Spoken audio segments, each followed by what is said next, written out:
গণঅভ্যুত্থানের 2 বছর আজ শেখ হাসিনার ভারতে পলায়নে অবসান হয় আওয়ামী স্বৈরশাসনের।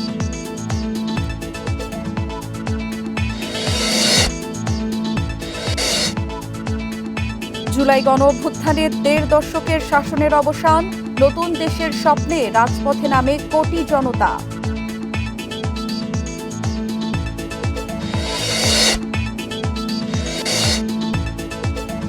আজ জুলাই স্মৃতি জাদুঘর উদ্বোধন করবেন প্রধানমন্ত্রী। গবেষণা কেন্দ্র হিসেবেও গড়তে চায় সরকার।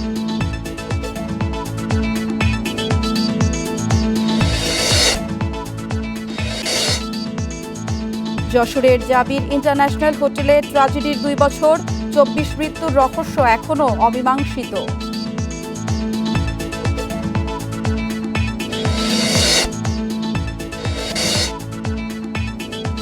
শেখ হাসিনার ভার্চুয়াল সভার সঙ্গে ভারত সরকারের কোনো সম্পর্ক নেই, দাবি দিল্লির, সমর্থনও করে না।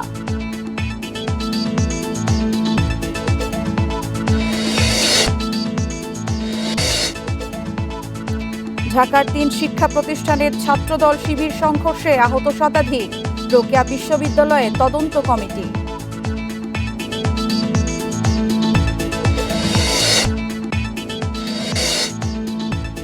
বরিশালের বাকেরগঞ্জে বোমা বিস্ফোরণ, জমি বিরোধ নাকি নাশকতার, 2 দিকই খতিয়ে দেখছে পুলিশ।